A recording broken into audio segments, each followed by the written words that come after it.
বিষয় নিয়ে আজকে সুপ্রিম কোর্টে মামলা ছিল এবং এই মামলাতে আজকের যে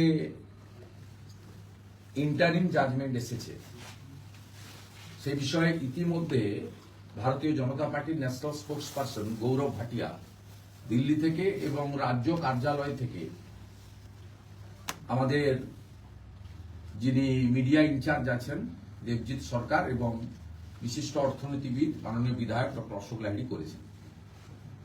আমি একটু বিলম্ব হয়ে গেল কারণ আমি আপনার পশ্চিম মেদিনীপুরের দেবরা থেকে এখন ফিরছি।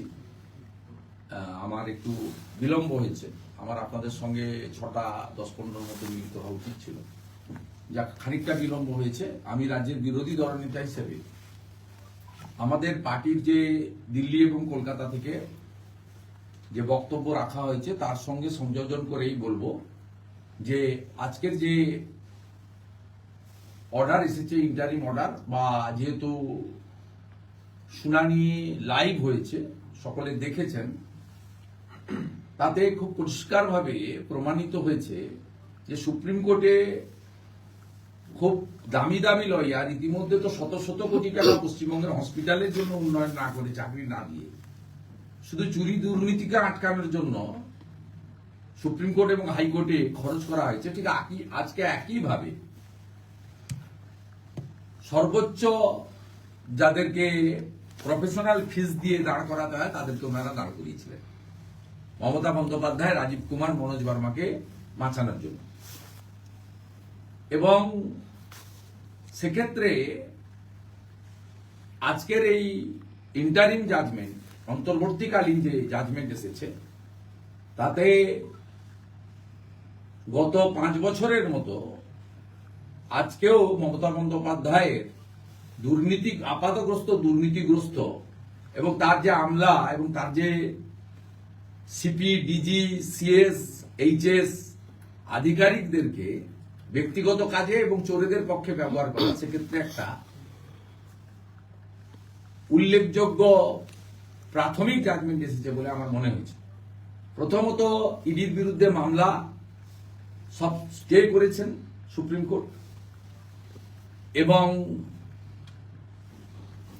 এই যে বিষয় সরাসরি তাতে তারা যা উল্লেখ করেছেন, অবজারভেশন পার্টি না গেলেও ইডির যে আজকে প্রেয়ার ছিল রাজীব কুমার, মনোজ বর্মা এবং ডিসি সাউথ যারা আইপিএস, তাদের বিরুদ্ধে ডিওপিটিকে অ্যাকশন নেওয়ার অর্ডার দেওয়ার জন্য, সাসপেন্ড করার জন্য, সেক্ষেত্রে ডিওপিটি ভারত সরকার তাদের সবাইকে যুক্ত করে মুখ্যমন্ত্রীকে এবং অন্যান্য যারা ছিলেন তাদের সকলকে হলফনামা দেওয়ার জন্য বলেছেন এবং পশ্চিমবঙ্গ সরকার তথা কলকাতা এবং রাজ্য পুলিশকে তারা যা যা অপকর্ম করেছেন সিসিটিভির সামনে, সেই সিসিটিভি সংরক্ষণের দায়িত্ব তাদেরকে দিয়েছে, যাতে তাদেরকেই তাদের অপকর্মের কীর্তিগুলোকে সুপ্রিম কোর্টে আগামী দিনে পেশ করতে হয়।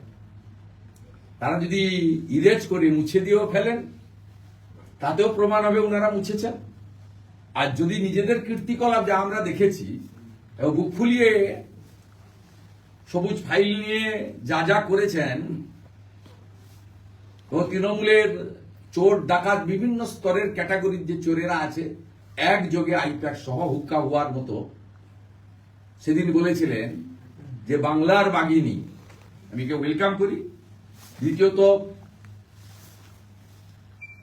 আপনারা জানেন যে কাউকে না জানিয়ে কার্যত চোরেদের মতো 8 জন সাংসদকে পাঠিয়ে দিয়েছিলেন কর্তব্য ভবনে, স্বরাষ্ট্রমন্ত্রীর অফিসের দরজার সামনে, দরজা খোলার আগে তো খিঁচ মেরি ফটো সেশন করতে।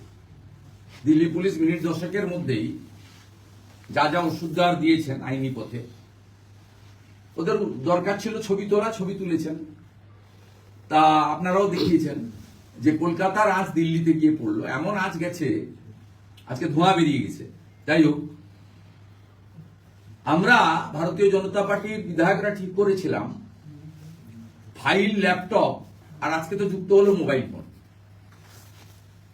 সেইগুলো উদ্ধারের দাবিতে যাতে মুখ্যমন্ত্রী জমা দেন, সেই দাবিতে আমরা নবান্নর সামনে বসার জন্য আবেদন করেছিলাম হাওড়া পুলিশকে। এরা আবেদন রিজেক্ট করে 15 অথবা 16 যে কোনো দিন 11টা থেকে 5টা। এবং আমরা সিঙ্গেল বেঞ্চে যাই, রাজ্য সরকার তীব্র আপত্তি করেন। আপত্তি করার পরে আজকেও সারাদিন হিয়ারিং হয়েছে। আপত্তি করার পরে একটু আগে অর্ডার আপলোড হয়েছে। মাননীয় বিচারপতি বলেছেন যে আপনারা, উনি পুলিশের কথাই মেনে নিয়েছেন, যদিও পুলিশ প্রথম থেকে কোথাও সামনে পিছনে কোথাও বসতে দিতে রাজি ছিল না। মন্দিরতলা বাস স্ট্যান্ডে আমরা আগামীকাল বসতে পারবো, এটা বলেছেন। আমরা নবান্নর পিছনে বসার জন্য আবেদন করি, শঙ্কর ঘোষ বিজেপি করেনি। তাই আমরা এই জাজমেন্ট অ্যাকসেপ্ট করছি না। আমরা ডিভিশন বেঞ্চে যাচ্ছি এই জাজমেন্টকে চ্যালেঞ্জ করে। ডিভিশন বেঞ্চ বিচার করলে ভালো, না করলে আরো অনেক দূর যাওয়ার জায়গা আছে, আমরা যাব। এবং নবান্নর এন্ট্রান্সে 3টে রাস্তা আছে, অপশনাল যে কোনো রাস্তা, যে কোনো ওয়ার্কিং ডেতে আমাদের গণতান্ত্রিক ডেমোক্রেটিক ভাবে বসতে দিতে হবে।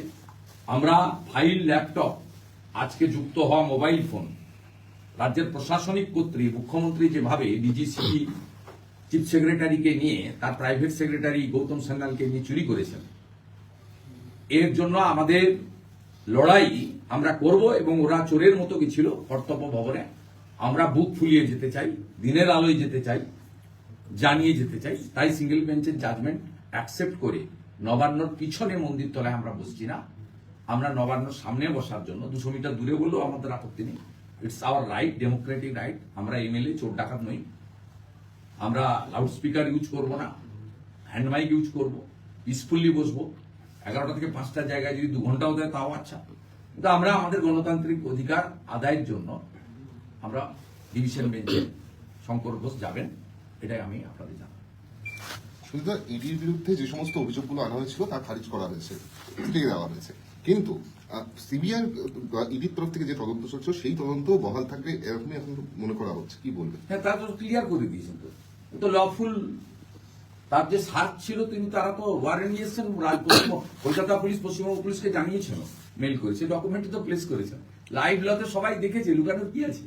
লক্ষ লক্ষ মানুষ দেখেছে, কিচ্ছু লুকানো নেই। আজকে পরাজয় হয়েছে এবং হাইকোর্টে পশ্চিমবঙ্গ সরকার নিযুক্ত প্রচুর দামি দামি লয়ার, তারা 40 লাখ 50 লাখ টাকা করে ফিজ নেয় শুনেছি।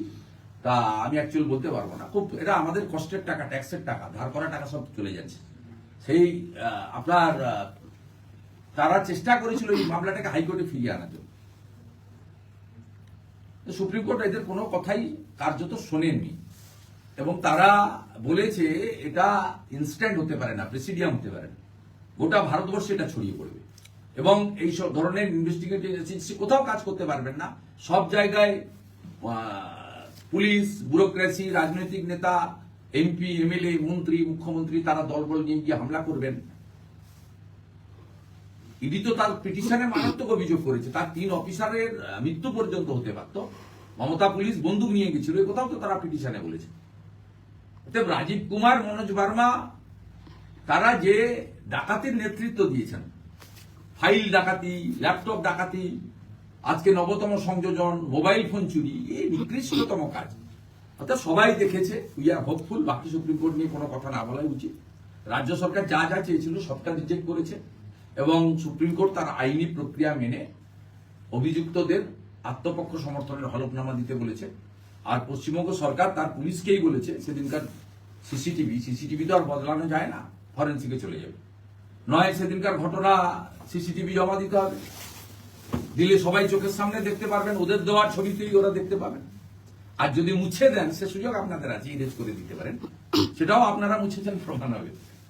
অতএব আগামী দিন কপালে দুঃখ আছে পশ্চিমবাংলার মুখ্যমন্ত্রী মমতা বন্দ্যোপাধ্যায়ের নেতৃত্বে এই চোরেদের গ্যাংয়ের, যারা আজকে রেজিস্টার্ড চোর হিসেবে, ডাকাত হিসেবে, আজকে রাজীব কুমার রিটায়ার করবেন, রিটায়ার হয়তো করবেন, অন্য পোস্টে হয়তো দিয়ে দিবেন। আমাদের ভিডিও ভালো লাগলে লাইক আর শেয়ার করুন, কমেন্ট সেকশনে গিয়ে জানান আপনাদের মতামত।